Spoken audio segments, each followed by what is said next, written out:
God, the Miami Heat's prayers have been answered. So moving on from Terry Rozier will be one of the Miami Heat's main goals in the offseason. I don't care what it is. I don't know if it's because of the porn stars, the OnlyFans. I don't know if it's the federal investigation that's going on.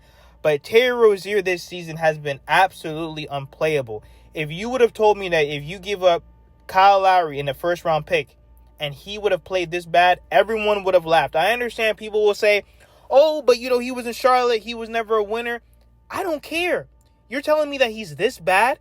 Taking step back shots into the defenders? Air balls? He can't make a layup? Once again, maybe it's his focus. I don't know what it is. But thank God he will be gone next season. But the only issue is that's not a guarantee. Because at this point, we can't really expect teams to just willingly take on Terry Rozier unless you're going to attach a first-round pick or maybe a young player. But let's get into what Nick Wright said about Cooper Flagg in the Miami Heat. Albatross, See, I just feel like at this point. I'd like to see him in Miami. I think it's because I feel like Miami got screwed by Jimmy Butler, and I think that would be a little vindication. I think that obviously the problem is, and I apologize to the fans of these teams, the teams that are the most likely to get him are the worst teams, and none of us want him to go there because we want him to be on. He doesn't have to be on a great team, but the culture of some of these places are bad. Utah, the culture's not bad. No, and Utah would love Cooper Flagg. He would be very popular. But does any of you want to see him in Utah? I do not. No, Brooklyn though. Yeah, I didn't know why you were so dismissive of Brooklyn. They've got a ton of picks. I'm just, just wouldn't excite me. Wouldn't excite me. I'm here. I'm right here, so maybe I go to more games. I want to be on the record. Utah is not a sexy team, but I think they're well coached. Ainge knows what he's doing. They also have a bunch of picks. Like, they could build something there. I do not want to see him with one of the two unserious teams.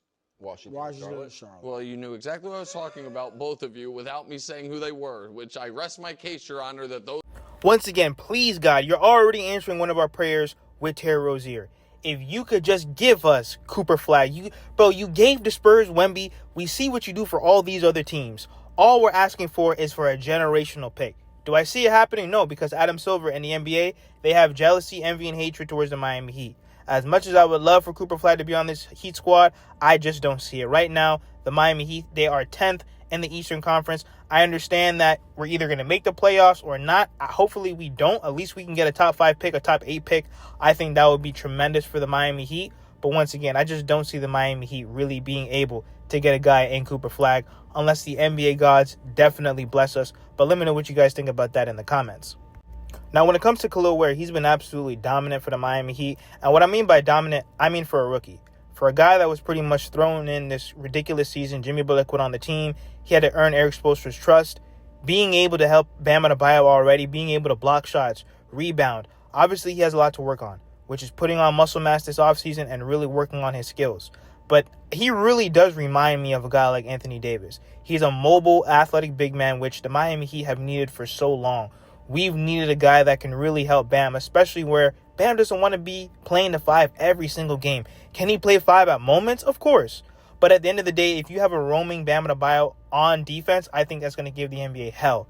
And wait till Kelel Ware really grows into his body.